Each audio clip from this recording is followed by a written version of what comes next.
Hello বন্ধুরা, আমরা কিন্তু ওয়েস্ট বেঙ্গলের ময়নাগুড়িতে অবস্থিত জল্পেশ মন্দিরে পৌঁছে গিয়েছি। এটা হচ্ছে জল্পেশ মন্দিরের প্রধান ফটক।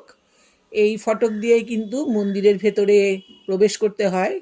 তা এর আগেও আমি অনেকবার এখানে এসেছি এবং আমার চ্যানেলে কিন্তু পুরো ভিডিও কিন্তু রয়েছে দেওয়া। তাই এবার আর আমি ভিডিওটা অত বড় করলাম না, খুব ছোট্ট করেই একটা ক্লিপ তোমাদের সঙ্গে শেয়ার করছি।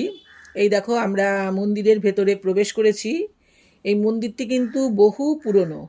1524 খ্রিস্টাব্দে কোচবিহারের রাজা বিশ্বসিংহ এই মন্দিরটি স্থাপন করেছিলেন। এটি কিন্তু শুধু যে ধর্মীয় স্থান তাই নয়, এখানে বিভিন্ন জাতি ও ধর্মের লোক কিন্তু এসে থাকে।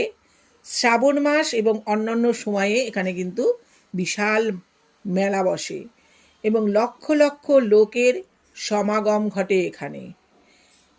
এর পাশে কিন্তু আর একটা বিরাট পুষ্করিণী রয়েছে। আমি যদিও এই ভিডিওতে সেটা অ্যাড করলাম না, আমার আর একটা ভিডিও রয়েছে, তোমরা চাইলে পুরো ভিডিওটা সেখান থেকে দেখে নিতে পারো।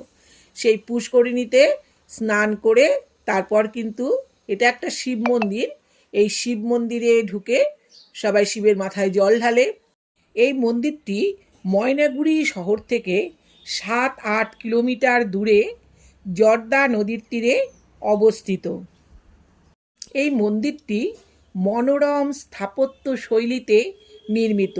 খুবই কিন্তু সুন্দর করে তৈরি করা হয়েছে মন্দিরটিকে।